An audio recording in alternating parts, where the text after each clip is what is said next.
Nós vamos falar, em primeiro lugar, desses primeiros momentos do novo mandato de Lula. Ele deu sinais claros como que ele pretende conduzir a política econômica, e é disso que fala a nossa repórter lá de Brasília, Tainá Farfan. Fernando Haddad assumiu o Ministério da Fazenda, reafirmando o compromisso de enviar ao Congresso Nacional, ainda no primeiro semestre, a proposta de um novo arcabouço fiscal que substitua o teto de gastos.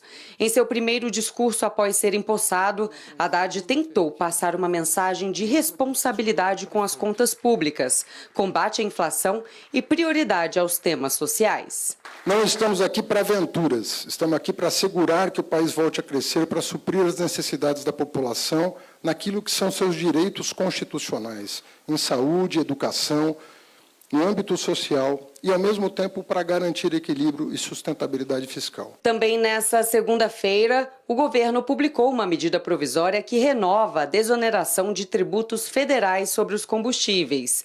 A MP zerou, até o fim desse ano, as alíquotas do PIS/PASEP e COFINS, que incidem sobre o biodiesel, gás natural e GLP. Já a desoneração sobre a gasolina e o álcool foi estendida até 28 de fevereiro. A medida acabaria no último sábado, mas, para evitar um aumento de impostos já no início do governo, a equipe de Lula decidiu ampliar a isenção.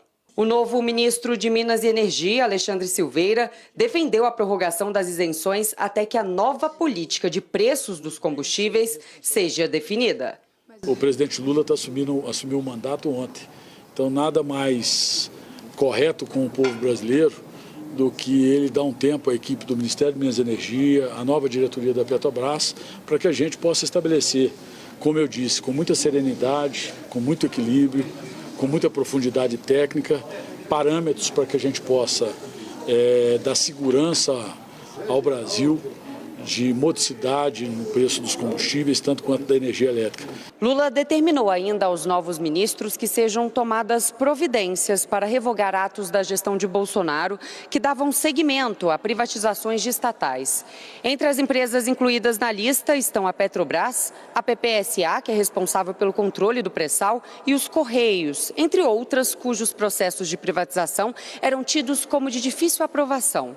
O petista não interrompeu, porém, a privatização da Companhia de Transportes de Minas Gerais, leiloada no final de dezembro, e também do Porto de Santos. Apesar do discurso de Haddad, investidores e economistas têm demonstrado preocupação com indicativos de aumento dos gastos públicos e de maior intervenção estatal na economia. Com as incertezas geradas pelas falas do presidente no dia de sua posse e as medidas até aqui anunciadas, as ações da Petrobras caíram 6,67%. O Ibovespa, principal índice da Bolsa Brasileira, registrou baixa de 3,06%. E o dólar subiu para R$ 5,36, uma alta de 1,52%. Adriano Pires, quando a gente fala, eu estava usando aquela imagem, a imagem vem do vocabulário anglo-saxão, to have the cake and eat at the same time, quer dizer, ter o bolo e comê-lo ao mesmo tempo. O que quer dizer essa frase? Tentar obter ao mesmo tempo coisas irreconciliáveis. É o que está acontecendo, por exemplo, no caso da política de preços, dos combustíveis e da Petrobras. Tentar conciliar elementos que, no fundo, são irreconciliáveis, a não ser que você suba imposto. Olha, William, exatamente isso, né? A gente já viu essa história no passado, isso não é novidade nenhuma, né? Os diversos governos, eles têm essa tendência, né, de intervir nos preços da Petrobras. Agora, a prorrogação da MP do combustível, ela foi uma decisão estritamente política, não tem nada de técnico aí, até porque você estava numa boa oportunidade de reonerar os combustíveis, porque o preço do petróleo caiu muito. Você lembra quando o Bolsonaro colocou isenção do PIS/COFINS nos combustíveis, o petróleo, o barril estava a $120. Hoje ele está a 85. Então você tinha uma boa oportunidade, que até o efeito na bomba seria pequeno. Mas eu acho que, além disso, quer dizer, essa prorrogação, ela trouxe, na minha opinião, três consequências muito ruins, né? Primeiro, o enfraquecimento da agenda ambiental, né? A agenda ambiental que é tão grata ao presidente Lula, ele até esteve lá no Egito, na COP, mais uma vez, o Brasil parte para desonerar combustível fóssil, Isso, do ponto de vista ambiental, é muito ruim e vai na contramão do mundo. Além do mais, tem outro pormenor, que é o caso da gasolina, né? A gasolina é um combustível fóssil e é um combustível que tem substituto no Brasil, com o etanol. E essa prorrogação da MP tira a competitividade do etanol. E nada mais justo que você ter um diferencial tributário entre uma energia suja e uma energia limpa. E a gente está terminando com isso, com essa MP. Então, a turma do etanol vai ter dificuldade. Você hoje colocou uma medida que vai desincentivar, vamos dizer assim, o consumo de etanol e incentivar o consumo de gasolina. Social, porque também gasolina é um combustível individual, né, e tem substituto, como eu falei, o etanol. E poderia-se também, né, William, nessa MP, ter isentado para sempre o botijão de gás. O botijão de gás também termina a isenção dele, em princípio, no final do ano. O botijão de gás é social. A maioria dos brasileiros precisa de botijão de gás para cozinhar, né?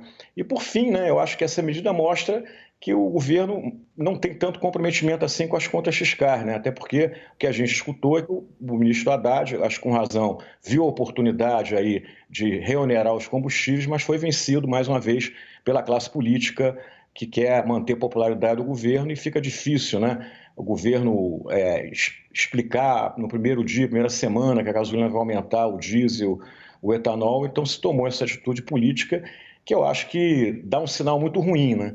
E quando eu vejo a autoridade falar que está esperando o novo presidente da Petrobras, os 60 dias da MP é para isso, eu fico mais preocupado ainda.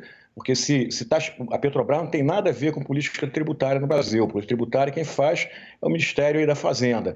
Então, se está esperando o novo presidente, possivelmente, como você já colocou, vai vir uma política de preços nova, que pode ser uma política, né, de intervenção, mais uma vez, na empresa. Adriano, deixa uma série de elementos que você coloca. Eu vou, em primeiro lugar, ressaltar os políticos. Na sua participação até aqui na nossa roda do WW, você assinala uma série de riscos associados a essa MP da desoneração. É o risco ambiental, é o risco social e tem o risco econômico também envolvido aí, que é da política fiscal. Caio, você hoje teve várias posses no Palácio do Planalto. Em que medida esses riscos estão na forma como esse governo, que tem o quê? 48 horas ainda? Nem isso, né? Nem isso. Estão na forma desse governo encarar a sua própria, digamos, atuação? Ou está distante isso, o que especialistas como o Adriano, por exemplo, acabaram de mencionar, Caio? William, boa noite a todos. William, eu tive em três posses clássicas da política: Casa Civil, Relações Institucionais, Alexandre Padilha, Casa Civil, Rui Costa, e agora, no meio da tarde, do Márcio Macedo, Secretaria-Geral da Presidência, um tesoureiro do PT, um integrante da executiva do PT, três posses petistas, né? Três petistas históricos da segunda geração do petismo. O que eu senti, um entusiasmo geral, muita militância. A posse do Padilha tinha mais de 1.000 pessoas no Salão Oeste ali do Palácio do Planalto. E o que mais me chamou a atenção, eu vou fugir um pouco da economia, mas a minha percepção, e eu já soube na posse da noite, que eu já estava aqui no estúdio, que também foi nesse tom, um interesse de revisitar alguns traumas ali do petismo. Por exemplo, prisão do Lula e, por exemplo, o impeachment da Dilma. Dilma Rousseff foi aplaudida de pé hoje na posse do Alexandre Padilha por duas vezes. No discurso da manhã, o Rui Costa e o Otto Alencar, também senador, enaltecendo a gestão Dilma Rousseff. E agora à noite, o Messias, na posse da Advocacia Geral da União, também no Palácio do Planalto, enaltecendo a Luísio Mercadante, enaltecendo a Dilma Rousseff. Ele é muito ligado, é quase que uma indicação dela, mas foi servidor do governo Dilma.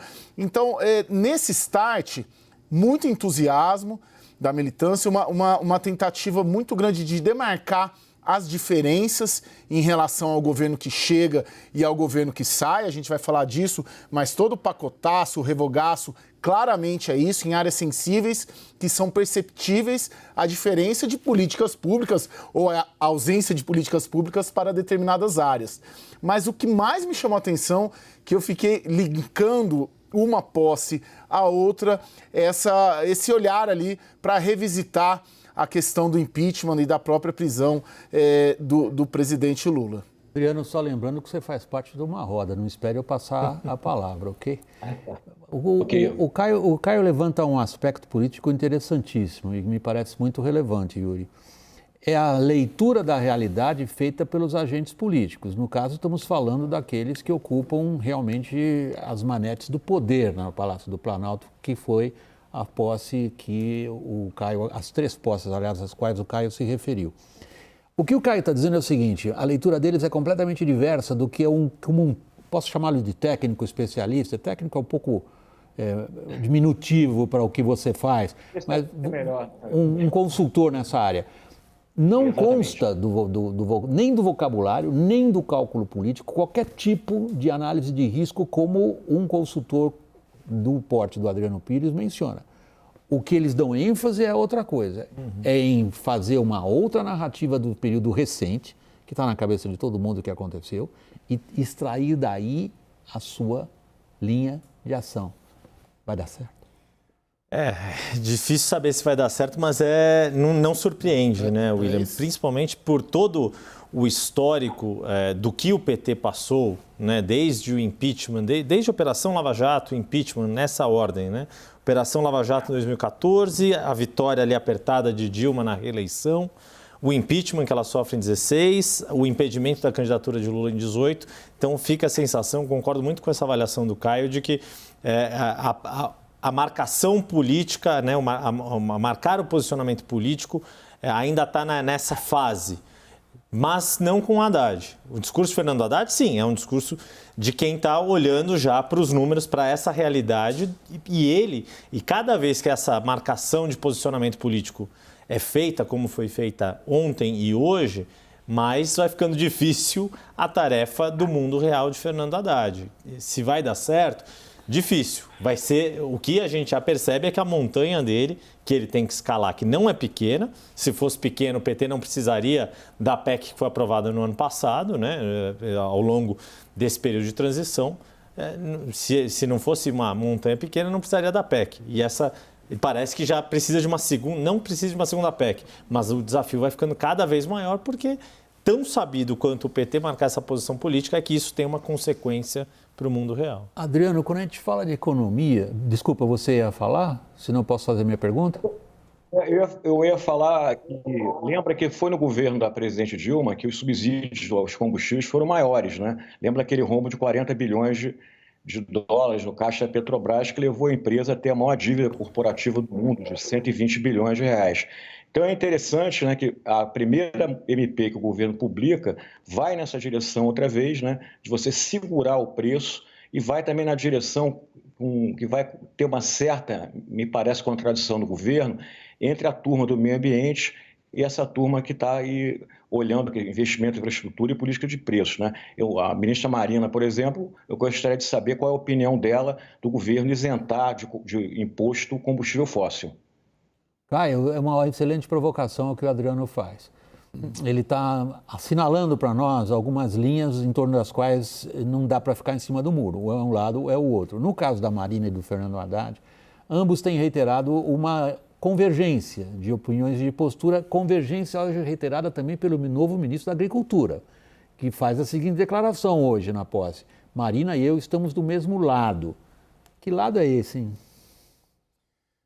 William, vamos lá, vamos considerar, antes de mais nada, que são dois petistas históricos, tradicionais e muito ligados, né, o Haddad muito mais, ao presidente Lula. Minha percepção, nesse debate dos combustíveis, os dois se alinharam na questão de considerar um incentivo ao combustível fóssil, a um combustível fóssil, como um retrocesso e como algo na contramão do que as grandes economias do mundo vêm fazendo. Esse é um dado. Um outro dado que eu gostaria de colocar em relação ao Fernando Haddad, eu fico com a sensação, se a gente considerar, William, que esse governo começou no domingo da vitória do Lula, a partir da segunda, deu uma semana, enfim, esse governo começou no começo de novembro, na prática, porque o Bolsonaro se afugentou ali de governar, enfim. O que acontece? A PEC da transição, PEC do estouro, PEC da gastança, não foi formulada, apresentada, debatida com a futura equipe econômica. Quando veio ou seja, a primeira medida do governo de transição, foi a PEC, não passou pelos economistas da transição. E quando veio esse debate agora sobre a prorrogação, a segunda medida, vamos chamar assim, deste governo, né, considerando o governo de transição com o governo que começou ontem, ela também, quando a equipe econômica se posicionou, ela foi bypassada, ela foi atravessada pela ala política, com a curiosidade de que, se nós considerarmos a primeira medida econômica deste governo, a prorrogação é uma medida, na verdade, do governo Bolsonaro, que todos os discursos que vêm sendo feitos são no sentido de deslegitimar todas as políticas públicas ali, ou a ausência de políticas públicas em muitas áreas assim foi feito. Então, fico com a sensação, concluindo, William, que os economistas não chegaram ainda. Eles chegaram, eles estão lá, eles estão passando as mensagens, os discursos, reforma tributária, qualidade do gasto, mas na prática não há uma medida concreta ou duas medidas concretas em se considerando a PEC e a prorrogação dos benefícios que sejam legítimas da equipe econômica do governo Lula, Caio, encabeçada pelo Fernando Haddad. Caio, o que você está dizendo é que existe uma equipe de economia que ainda não entrou em campo. Exatamente. Yuri, faz sentido qual é a isso. percepção, então, aí passo a mesma pergunta para você na sequência, Adriano, qual é a percepção, então, dos agentes de mercado, quando eles olham todos esses sinais? É de indefinição? Ou está claro? Talvez, pelo menos nesse momento, que a mensagem que fica é de um ministro da Fazenda muito submetido à força política, não só dos ministros políticos, mas em especial do presidente da República, com muita ingerência. A nós, repórteres políticos, isso aí nos surpreende zero. Exato, porque ao fim e ao cabo, quem colhe os ônus e os bônus de uma política econômica bem ou mal sucedida é o próprio presidente da República. Eu concordo, acho que o Caio tocou num ponto que é interessante. Eu não sei, parece que de fato os economistas não entraram em campo ou eles entraram em campo para outras questões. Porque é muito curioso como Fernando Haddad tem sempre falado de reforma tributária e Lula não falou isso ontem, por exemplo. Nenhum dos dois discursos. Teve duas oportunidades para, em algum momento, fazer menção a um desafio enorme, né? Uma proposta, né? Ou uma necessidade de reforma de décadas e que não se consegue fazer e que o seu ministro da Fazenda tomou como uma prioridade, mais até do que propor esse novo arcabouço fiscal que ele também coloca, mas que o próprio presidente não tá bancando neste momento. Então, acho que tem uma dissonância, tem um discurso muito político da parte do comando do governo e quem está carregando o piano, de certa forma, na retórica, é Fernando Haddad. É isso aí, Adriano. Quando a gente fala de economia, nós estamos falando de psicologia e de percepções. Do ponto de vista do agente de mercado, sobretudo no setor no qual você há tantos anos está dedicado, que é o de energia. Formação de preços no setor de energia é fundamental em qualquer economia moderna. Qual é a percepção dos agentes no setor de energia?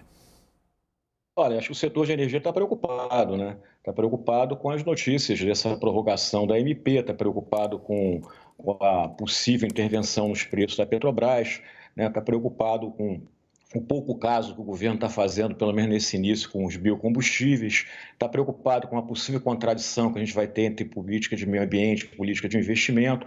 Lembra que essa contradição existiu no primeiro governo do presidente Lula, tanto que a ministra Marina Silva saiu do governo. Saiu por quê? Por uma briga com a então ministra Dilma Rousseff em função da construção da usina de Belo Monte. Então, eu estou vendo um pouco esse panorama voltar. Agora, o que o Caio e o Yuri colocaram, de que a equipe econômica, os economistas já entraram em campo, mas deveriam já ter entrado. Afinal, o primeiro indicado como ministro foi o ministro Haddad. E o ministro Haddad até está tendo um discurso, eu acho que o mercado não está achando ruim do discurso. O discurso dele está bom, inclusive em relação a essa prorrogação da MP, ele no início ele foi contra, ele foi lá negociar com o governo Bolsonaro que não se prorrogasse a isenção do PIS/COFINS para os combustíveis. Então, assim, está tudo muito confuso nesse início. Agora, as notícias, sinceramente, elas não são boas e a gente viu pela reportagem que você colocou aqui no início do programa, né? Olha como a Bolsa reagiu, Petrobras caindo quase 7%, a Bolsa caindo 3%, o dólar subindo. Então, realmente, a gente tem que botar esse time em campo aí, porque o mercado está muito preocupado. Cadê os economistas, Caio? Bom, os economistas até agora, eles estão talvez esperando, tem uma expectativa essa semana, eu estava conversando agora mesmo aqui com uma fonte da equipe econômica, que tem uma expectativa de que algumas medidas sejam anunciadas. Eles têm dito que entraram agora, mas o episódio da prorrogação da isenção, associado ao episódio da PEC, deixa uma demonstração clara de talvez até por que a escolha do Lula foi pelo Haddad. Eles têm ali uma lealdade, eles têm esse discurso que você coloca bem na abertura, de tentar conciliar uma coisa com outra, mas há uma expectativa grande de vir a ser apresentada. Ô William, se você me permite, eu tenho uma dúvida até com o Adriano, porque na indicação do Jean Paul, para a presidência da Petrobras, a avaliação, eu fui ouvir a cúpula na sexta-feira já, a cúpula da Petrobras sobre essa indicação, e uma cúpula indicada, nomeada pelo governo Bolsonaro, e todas as indicações que me deram é de que era um bom quadro. Eu não sei se de sexta para cá, quando ele começou a dar umas percepções maiores do plano, de revisão da política de preço, se isso mudou. Mas, ouvindo de gente não alinhada ao petismo ou ao campo político da esquerda, a avaliação foi de que era um bom nome, Adriano, e eu não sei se você concorda. Adriano, a palavra é tua. Eu concordo, cara. Eu concordo. O Jean Paul é um bom nome, sim, porque eu acho que ele tem duas características importantes e que podem ajudar na Petrobras. Primeiro, que ele conhece do assunto setor de óleo e gás, ele trabalha há muitos anos nisso. Já foi consultor na área, então é uma pessoa que está por dentro do assunto. Segundo, como ele foi senador, né, ou ainda está senador, ele tem trânsito no Congresso. Um presidente de Petrobras é importante que tenha trânsito no Congresso para poder, inclusive, explicar para os políticos como é que funciona uma empresa de petróleo, como é que funciona a empresa de economia mista. Então, desse ponto de vista do currículo, o Jean Paul tem um currículo ótimo para ser presidente da Petrobras. O problema é que se ele vai resistir às pressões políticas. E algumas declarações dele, às vezes, preocupam, outras ajudam. Quando ele diz, por exemplo, que quer criar um fundo de estabilização, até já foi relator de um projeto de lei para se criar isso. Talvez se criar um imposto regulatório, como era a CID, que fica alta quando o petróleo está baixo, fica baixo quando o petróleo está alta. Né? A CID hoje não é mais imposto regulatório, é imposto arrecadatório. Então, eu acho que ele é um bom nome. Agora, o problema todo é quando a gente vê essas declarações. Não vamos esperar o Jean Paul tomar posse para a gente rever essa prorrogação da isenção de PIS/COFINS. Eu acho que uma coisa não tem nada a ver com a outra, como eu falei. Petrobras não faz política tributária. Petrobras faz política de preço de combustível. Então, vai esperar por quê? Porque quando o Jean Paul entrar, vai reduzir o preço na refinaria para poder aumentar o imposto e ter impacto zero na bomba? Será que é isso? Se for isso, é muito ruim. Tem um aspecto, acho que para complementar um pouquinho do Adriano, que eu acho que vale a pena de falar sobre o Jean Paul. Né? Porque, enfim, ele ganha notoriedade pública como senador pelo PT, mas não tem um histórico de petismo de longa data, de filiação mesmo. Ele tem pouco mais de 10, 12 anos e atuou muito no mercado, né, Adriano? É um nome conhecido aí do setor como bem-sucedido, como uma pessoa que entende tecnicamente. E o que, já conversando com ele próprio sobre isso, é que teria uma visão, de certa forma, intermediária. Não seria, né, é uma pessoa que sabe como o mercado atua, sabe o que falar para o mercado, como o mercado pensa e também sabe que, e compartilha de algumas ideias de que a Petrobras não pode atuar como uma empresa 100% privada, mas não com uma visão totalmente estatizante. Acho que talvez o que ele tente, e aí não dá para saber se vai ser bem sucedido ou não, é uma visão intermediária de qual é o papel da Petrobras na composição, não só composição de preços, mas de oferta de energia para o país. Caio, você vê como a gente vira em torno de uma questão que pode ser técnica e a gente pisa de novo nos problemas políticos, sobretudo na maneira como o núcleo duro do PT, o núcleo que está instalado no Palácio Planalto, esse ferrolho, como se pode dizer, em torno do presidente da República, que é o último árbitro de qualquer uma dessas grandes questões políticas, enxerga o papel deles nesse momento. A sua narrativa é muito interessante do ponto de vista da reportagem política, porque o que você nos trouxe, logo na sua primeira intervenção aqui nessa roda hoje, é a ideia de que, na cabeça do núcleo duro do PT, refazer o passado lhe dá as melhores chances de atuar no futuro imediato da política, isso é um grande ponto de interrogação, Caio. Eu tenho a percepção de que talvez eu acrescentaria a essa leitura, essa colocação sua, com a qual eu concordo, William, de que há um interesse de usar o espaço da institucionalidade, né, o espaço que a institucionalidade dá, naturalmente fornece a quem ocupa um poder executivo central aqui no Brasil para revisitar esses episódios. Agora, por outro lado, eu já coloquei isso aqui e eu vou colocar de novo e vou colocar outras vezes, William, porque é meio que vai ser um mantra aqui nessa cobertura desse governo. É um governo que entra com metade do eleitorado brasileiro e é um governo que saiu com metade do eleitorado brasileiro. A margem de atuação, ou a margem para não errar do governo Lula, ela é muito sensível, ela é muito frágil, ela é muito baixa.